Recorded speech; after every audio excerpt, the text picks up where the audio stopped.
I'm not going to fucking do this. You can't make me. I already told you that these guys are not going to be part of this series, okay? This game is its own controversy. It's not a fucking part of it, and I just do not want to deal with that goddamn headache. Okay, stop. Shut up for a second. What do you think I should do, Mr. Dale, or whatever the fuck your name is? You're the one who's supposed to have me trapped here to do this shit in the first place.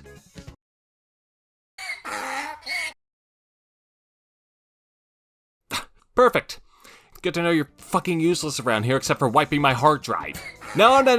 You don't fucking start with me. I know it was you. Sir, I insist that this controversy is absolutely worth covering regardless of any outside presence. Oh my fucking god, for the last time, shut up about the fucking evil brother crap. May as well just make a side video called Dick Manson, Brother of the Crazy Even. Okay, you know what? Fine. I will look into it. That way, I can prove to you there is no way in hell I'm going to cover this garbage. Told you so.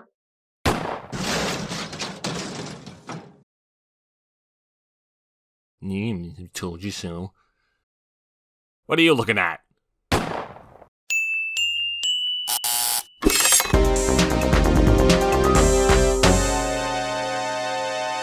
You fuck young boys, Valdez. Okay, let's get the recurring preamble out of the way to explain what the hell's going on up in here. For the longest time, Noire was never on my radar for the Rockstar Saga. I knew there were development troubles with it and some controversies with the credits, but I thought it would be best to leave it for the final part where we'll be taking Rockstar to task for shit they deserve to get controversy over.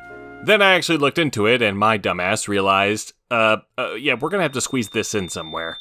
With that said, I still don't consider this video as part of the Rockstar Saga. Yes, this is a Rockstar published game that had heavy involvement and input from several Rockstar studios, but as you'll come to find out, their connection to these events are tangential at best. I hope I managed to make my case within the next 20-something minutes, but if it makes you feel any better, you can call this part 9.5. Do not be fooled though, for Rockstar is simply a minor character in this story. A story about the unfortunate outcome of an overambitious project, an overworked team, and an overbearing director who was way in over his head with his quest to create a neo-noir adventure masterpiece. Oh, you want to know the name of the actual developers behind this game? Well, it's Bondi. Team Bondi. I swear, if someone's already made that pun, I'm going to scream, because that is genius! Noire began life in 2004 as the first project from the newly established Team Bondi, whose staff consisted of former Team Soho members. You know, that team who worked on one of the more unique GTA knockoffs of the time, The Getaway. Most prominent of the crew was the man who had written and directed that game and had also founded Team Bondi, Brendan McNamara. He envisioned Noire as a title that would redefine the adventure game genre and become the next landmark in gaming history. So of course, like several other game folk who go and form their own studio after a few successes, the game was in development hell for the next several years. Originally, McNamara had worked out a deal with Sony Entertainment Australia to publish the game exclusively on the PS3, but they backed out barely a year later, leaving the project wide open for Rockstar to swipe up.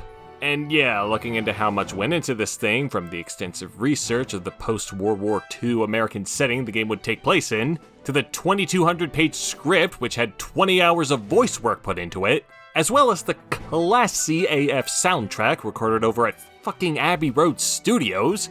Oh, and not to mention the use of the most complex facial capture software to date. Only Rockstar would be able to fund something like this while allowing McNamara and crew to do whatever they wanted. So, after 7 years of work and $50+ million down the drain for what was at the time Australia's largest game project, Noire saw release for the PS3 and 360 in the spring of 2011 to wide acclaim. Oh man, it's so refreshing to say that on this series after having dealt with so many troubled productions turning to shit. Take that, Too Human, and Mighty Number 9, and Ukulele. Actually, no, that one's still fine. Y'all are just mean. Audiences took well to it too, thanks to Rockstar's expected heavy marketing, and within less than a year, Noire had shipped over 5 million copies across all platforms.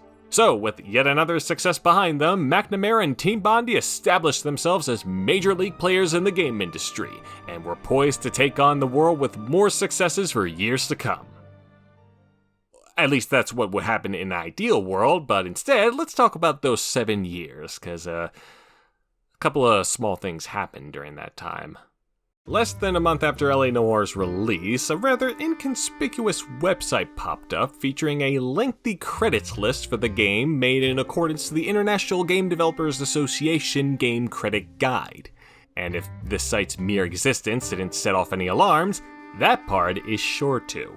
Don't know about you, but I'm getting flashbacks to the Rockstar Vienna crediting fiasco, the team that were left out of the final credits for Manhunt 2 despite having done most of the work. Very confused about this anomaly, a fellow Aussie saw fit to do a little investigative work, locating some curious tweets from anonymous employees or ex-employees of Team Bondi, and some even more curious statements from this lengthy thread on Samia. This led to a number of one-on-one interviews with these folk, and after gathering all this data, he published his findings on IGN. To summarize them, drumroll please. The troubles during this production were mostly due to McNamara himself. Congratulations to those who saw that coming a mile away. You get nothing. As these kinds of stories usually were in the beginning, Team Bondi's infancy period was rather standard for any startup game company. Set a small amount of people who were having fun, development was going smoothly, and then a year into that, there was a shift. To reiterate, LA Noire was originally set to be published by Sony Entertainment Australia, but they dropped it once they realized this was going to cost them way too much dough to finish. And according to these ex-employees, that sparked the descent into the painful work environment they and many others would be subjected to for the rest of the game's development. Despite them eventually getting Rockstar on board, the process had slowed down significantly thanks to the goals becoming larger in scale, more ambitious, and increasingly unattainable. And it wasn't going to get anywhere at all without more people working on it, so several new hires would be added to the team on a consistent basis. With that in mind, let's take a glimpse into what a new Team Bondi employee would get to experience during this period of the game's development, according to these testimonies.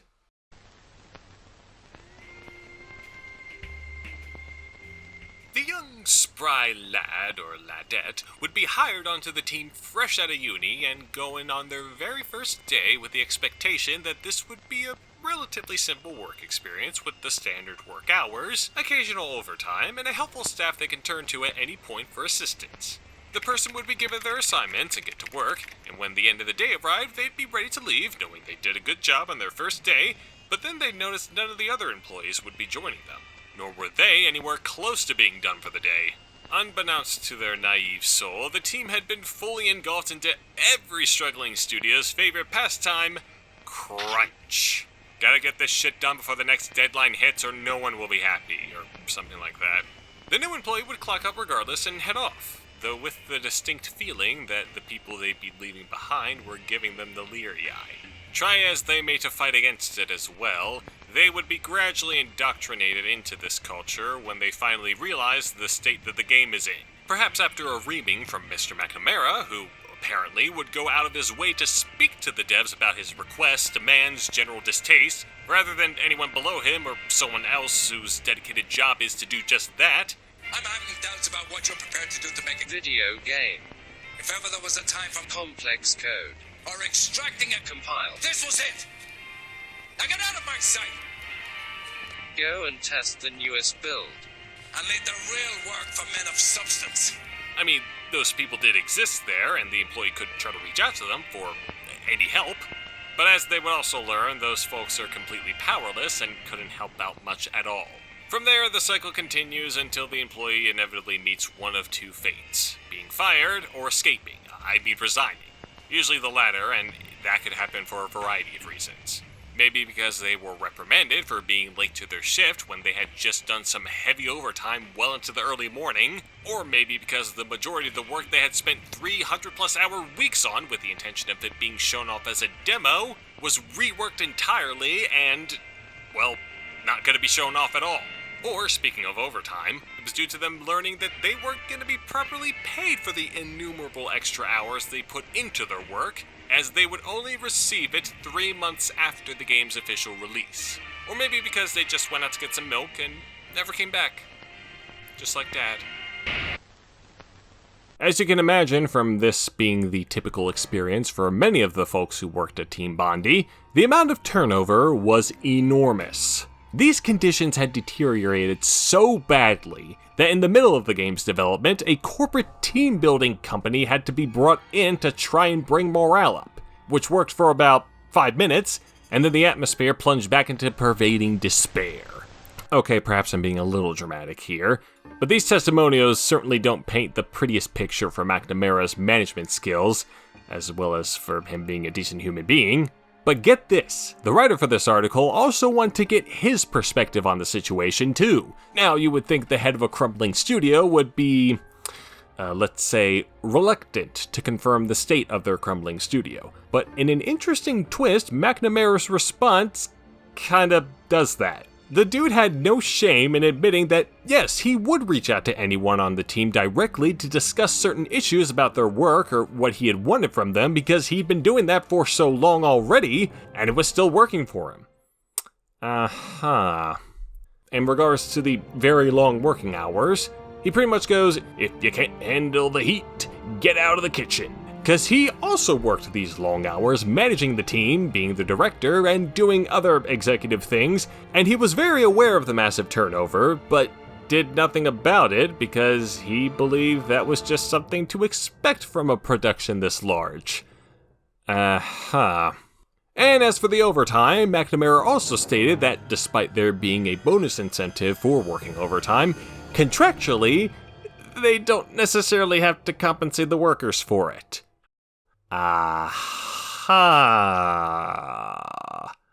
For as impressively blunt and arrogant as this response is, I can't deny that McNamara seems to feel extremely passionate about Noire and its potential.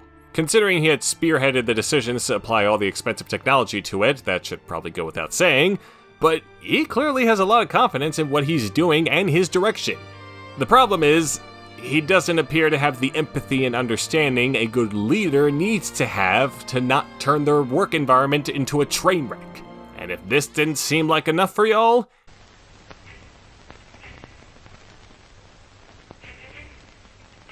I'm not in any way upset or disappointed by what I've done and what I've achieved. I'm not even remotely defensive about it. I think if people want to do what I've done, to come here and do that, then good luck to them.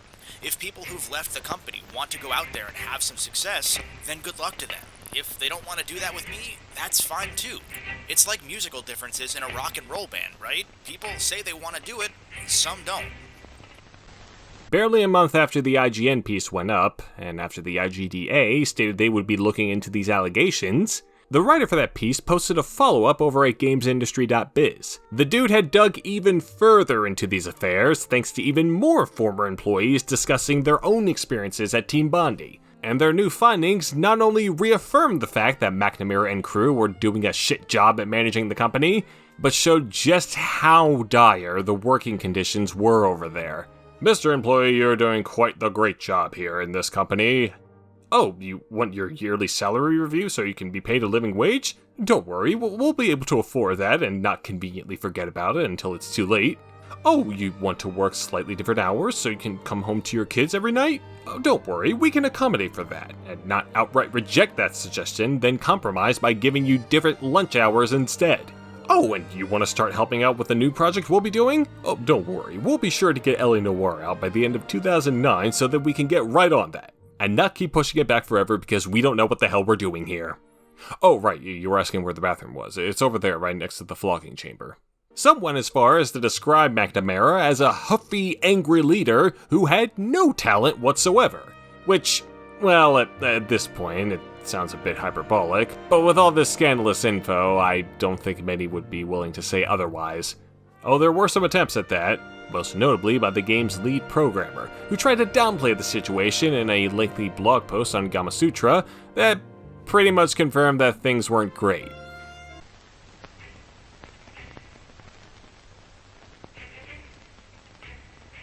was not any one person's fault that we weren't making progress. Responsibility for that has to rest with the entire team. I never, and in my experience, neither did any of the other managers, expect anything from my team that I didn't expect of myself. Yeah, I'm sure you worked some long hours too, bud, but I'm not sure there wasn't anything that could be done about this crap early on. Did you ever consider feature creeping? That usually goes extremely well. The juiciest part of this whole ordeal, though, is where our good friends at Rockstar finally entered the story beyond the simple publishing role they had. Would you be surprised to learn that the working relationship between the two had gone up in smoke towards the end of LA Noire's long development? I'm sure you would be. Rockstar were well aware of the very, very, very bad working conditions over at Team Bondi, a revelation that made some folks mad at them for said conditions, but I don't think that's fair. It's not like they were in charge of managing that company, or there was anything they could really do to improve that environment if a dedicated team-building company couldn't. Also, there were plenty of other reasons why their partnership had gone downhill, such as how, according to the anonymous source for this info, Rockstar were the ones holding Team Bondi by the seams, providing them with a number of skilled developers from their various studios and doing all that heavy marketing, which arguably allowed the game to become the success it is. Something McNamara seemed to resent, if this email is anything to go by.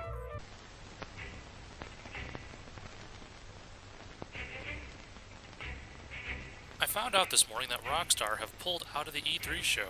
I'm trying to find out more information as to why. I don't agree with this decision, as I think the case we were going to show is looking great, and that we could do some real damage there. Once I know what is happening and why, I will get back to you.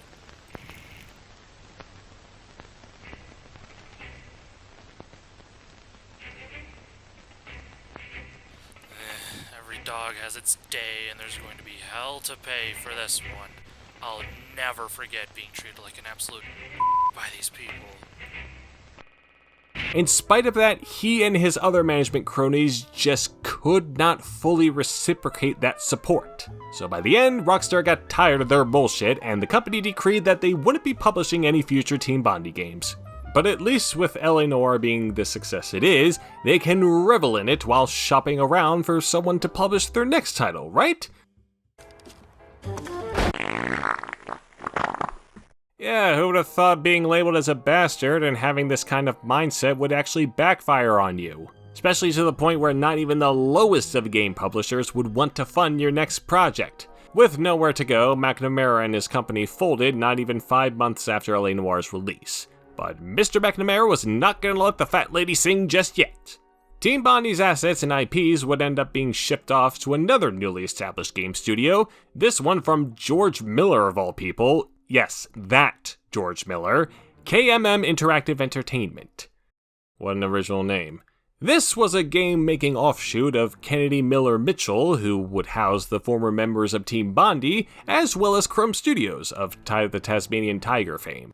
In an interview following this buyout, McNamara proclaimed to the world that his next project was going to be an even bigger hit than LA Noire, and feature one of the most untold tales of the 20th century, while also stating that several publishers were still keeping tabs on what he had to offer.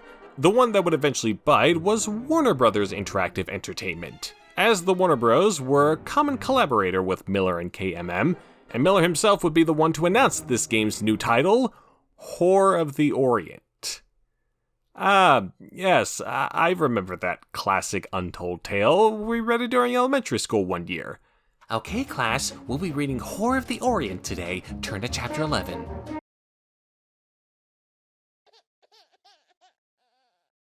Sadly, McNamara's next big success was not to be one, as it would never see the light of day.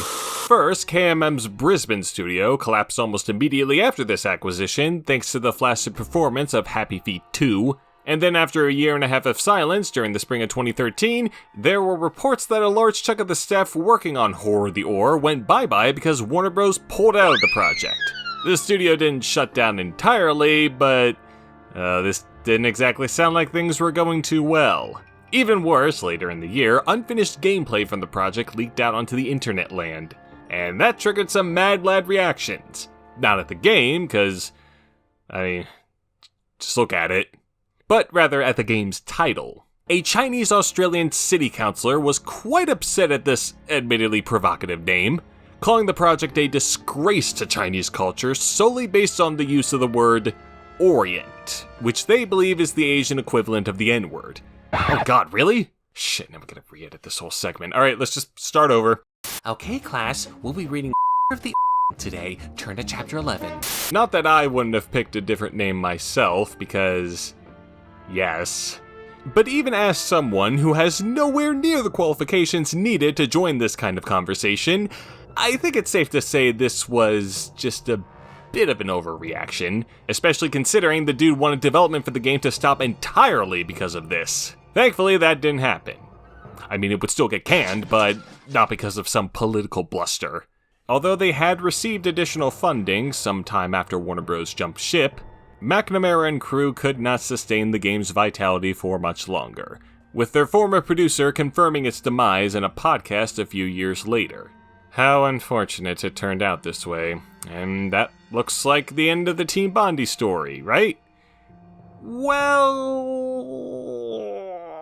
in doing some extra research, it turns out that McNamara and Rockstar seem to have made up at some point in the last few years, because he and several other former Team Bondi members once again rebranded into a smaller crew under the very original name of Video Games Deluxe. Under that name, they helped Rockstar once again with a new version of LA Noire titled LA Noire: The VR Case Files. Released among the other newer versions of LA Noire in 2017, this was just a condensed version of the game for VR systems. But McNamara is there in the credits, as are some of the other folks who worked on LA Noire. This is also them on LinkedIn, so I highly doubt any of this is false.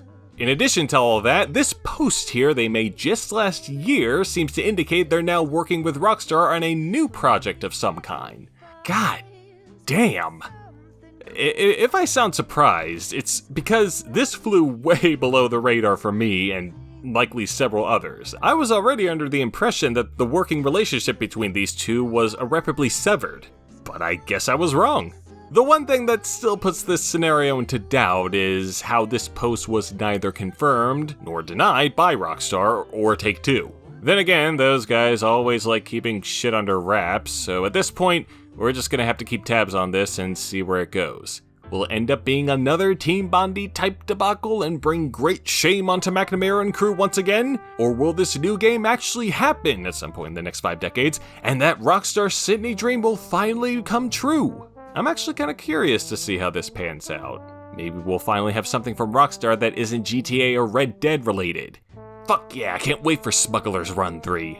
Regardless, don't let this turnaround erase your knowledge of the events we delved into prior, because the Team Bondi scandal is still emblematic of the consequences of poor working conditions within the bowels of a game studio brought on by poor management of said studio. For the new team's sake, I hope McNamara has learned some valuable lessons over the years, and that he won't again fall into the same trappings of passion over competence. Likewise, I hope this new game ages better than LA Noire did. Yeah, I should probably mention, for as neat as the game was upon release, nearly 10 years later, oh shit, actually exactly 10 years later, it's not nearly as impressive.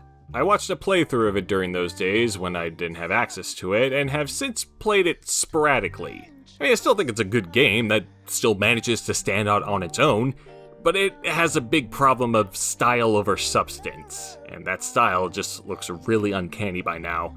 Then again, it does have some of my favorite dialogue and performances from any game ever, so that more than makes up for those blemishes. I don't think I'm alone in my thoughts though, considering the common consensus around this game seems to fall into similar territory, especially with the re-releases. Overall, despite not technically being a Rockstar tale, this nonsense serves as a great little tale on its own. It's certainly as worthy as any other dysfunctional game company story, and perhaps a little precursor to the final part of the Rockstar Saga. Wouldn't you say, robot assistant? I am your twin brother. Oh shit, wrong button. Here to robot assistant.